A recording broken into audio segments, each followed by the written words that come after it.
Okay, we're going to look at the 2012 pre-release material from AQA for the GCSE PE exam, and we're going to pick out the key language and the things that we believe the exam board are going to ask come the exam, and also things that we think you need to do some extra study on. We're going to take it paragraph by paragraph, and I'm going to telestrate the screen and highlight some of the areas that I think are significant. Okay. In the first paragraph then, the fact that David is doing his A-level studies and he's also attending a specialist sports college, we think there's going to be some questions on the fact that a sports college would be able to host a wide range of sports courses. There'll be greater opportunities to get involved in sport, not only in the courses but also extracurricular, and due to this there may be greater funding and a high level of facilities at the college.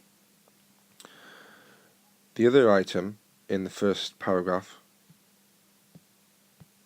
is the fact that he's also doing his Community Sports Leaders Award, and there may be questions the fact of we've looked at leadership and the qualities of a leader, and there may be something on that along with things like responsibility and what also he will get from that. That's also linked further down, and as we come further down the pre-release material, you'll see that comes up once again, giving me the impression that if it's been mentioned more than once in here, there is a significant chance of that appearing in the exam. Okay, on to the second paragraph.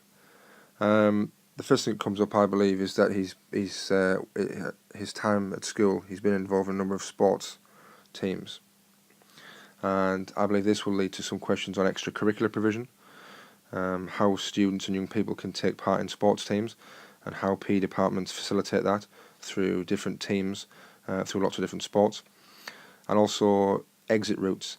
There may also be sports clubs that are linked to the school that can provide opportunities, can come in, do some extra coaching, and can promote their sport and their club, so that students have an exit route to play at a higher level, not just actually in a school team. The next item in the second paragraph again, he talks about the pressure of A-level studies, and this appears twice in the pre-release material. The fact of pressure and stress and the effects that might have on his performance, not just on the field but also in the classroom itself. And then lastly, in the second paragraph, it brings on to a theme that he's going to focus on his sport, which is athletics. Now, within athletics, there could be a multitude of questions ranging from components of fitness required to be an athlete to training methods, and there's a big area there. And as you go further down the pre-release material, you'll see the fact that is mentioned again. So I think that may be something that's quite significant. Okay, on to the third paragraph now. He has been mentioned that he's an elite athlete, and he regularly competes in national competitions, and he's also trains with the national athletics squad.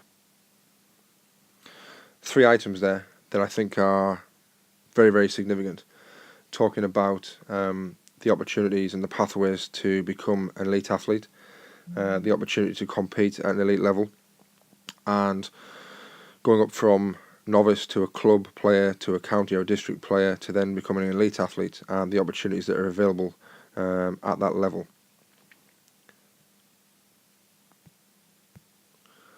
After that, it then relates to athletics once again, saying that he's a sprinter, and specifically a sprinter.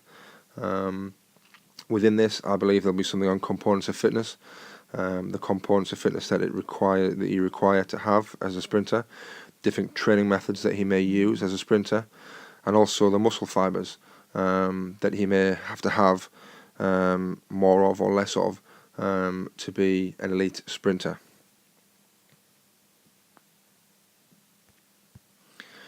After that, he then goes on to say that he actually helps out at his local athletics club, where he coaches junior athletes.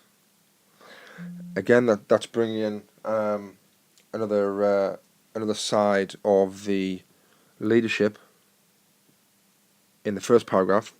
And again, that's linking that together, being more significant now, talking about he's coaching junior athletes. He's done his Community Sports Leadership Award as part of his course at his specialist sports college. So again, leadership qualities, how that affects him, what he needs to do to be a good coach and a good role model to some younger athletes.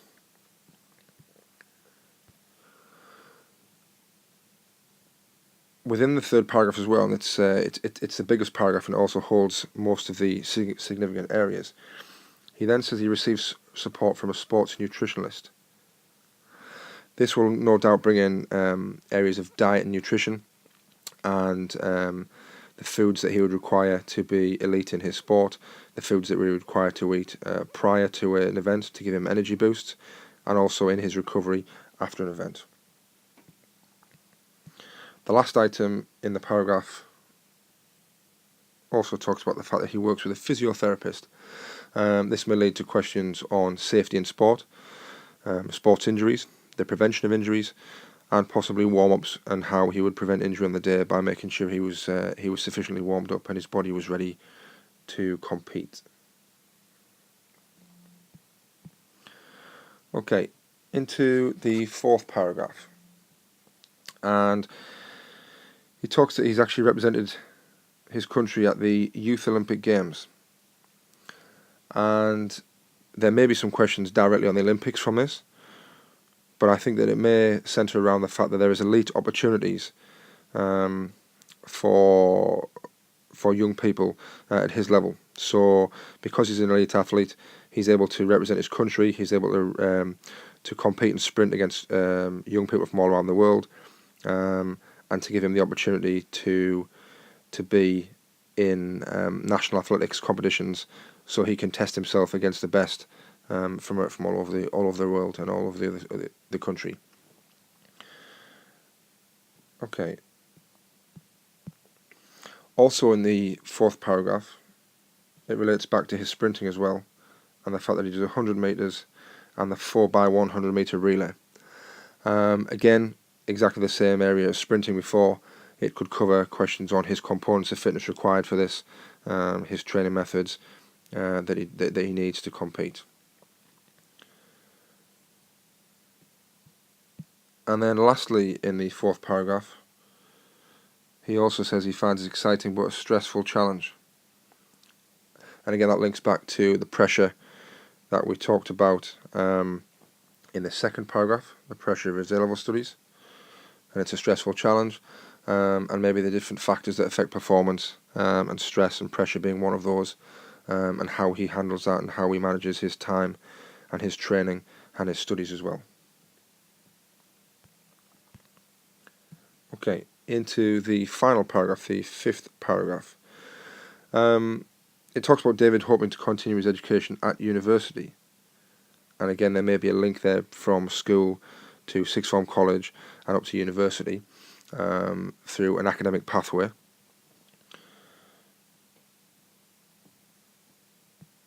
After that, it talks about him wanting to further his athletics career in the future. And within that, there may be questions on athletics being an amateur sport, and also some questions on semi-professionalism and how that, as an amateur, they can still receive prize money and receive sponsorship without being actually employed as a full-time athlete, therefore leading to a question on what is a professional and what is a semi-professional. It also talks about being a volunteer at the London 2012 Olympics. And this, I believe, will link back to the first paragraph where he was taking his leadership award, his Community Sports Leadership Award, and the leadership experience he would gain from that, enabling him to be a volunteer at the Olympics, and the benefits that he would get from that, and the experience that he would be able to gain from that, in terms of his maturity, his responsibility, and also moving forward in later life, how that would stand him in good stead. And finally, the Olympic Games, and I believe that's the biggest area because there are so many questions that could be asked on the Olympics. We've talked about it this year as being 2012 this year, and what better time to ask an Olympics question than this year with it being held in London. There could be questions on the Olympic legacy that it leaves behind, on the benefits of the Olympics being in this country, on the fact that it's an elite level competition, and the history of the Olympic Games, what the Olympic Games stands for, and a whole host of questions on facilities and finance, tourism, and everything else that goes with the Olympic Games. So, that is that. They're all the key areas that I believe will be asked.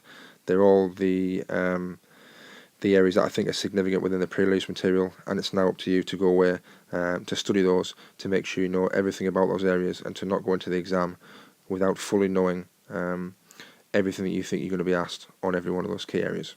Okay, good luck.